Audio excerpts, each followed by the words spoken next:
આ ઓલો હરાયો આવ્યો નથી લાગતો ગાડી લઈને, કા ગામમાં નથી લાગતો. આ એટલે આ હું તમારી પાસે અહીંયા આવી છું. જો એ અહીંયા આવી જાય ને તો હરામીનો કાટલો પકડીને જ્ઞાનેને ધમકાવી નાખું. ઓ ભાભી, આ શું કરો છો તમે?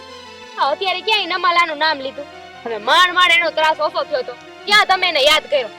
મને બીક નથી લાગતી, પણ આ બી ને મરી જાહે તોય હું મને તો હાસુ કહું ને તો બહુ બીક લાગે છે. એનું નામ પડતાની હારે જ તે મને બીક લાગવા માંડે છે.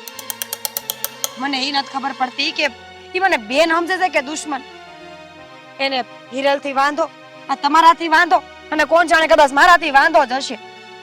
આજે તો રાત ભલે પડી જાય તોય તે અહીંયા જ રહેવું છે.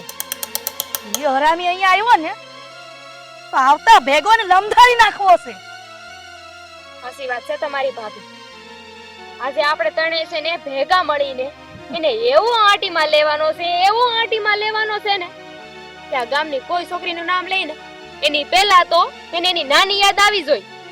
એના બાપુજીને મળવા ગઈ હતી તે ઈ કહેતા હતા કે ઈ પ્રકાશી એટલા કંટાળી ગયા છે ને કે એની વાત પૂછો બા. કોણ જાણે એના મનમાં ઈ સમજે છે હું. ઈજ તો ભાભી, હું આને કેટલા સમયથી સમજાવતી હતી કે તું એનાથી હું કામ બીવસ. પણ રામ જાણે કોને ખબર કે આને એનાથી હું બીક લાગતી હતી. હવે એના હાથના બનેલા રોટલા ક્યાં એને ખાવાના હતા? આને ખાવાના હતા કે એને કમાયેલો રૂપિયો વાપરવાનો હતો, એના ઘરમાં જવાનો હતો? પણ બસ નકરી દૈડા જ રાખી. હાવ બીકણ સસલી છે. મૂકેની વાત તડકે આવે ને તો જોયું જાહે.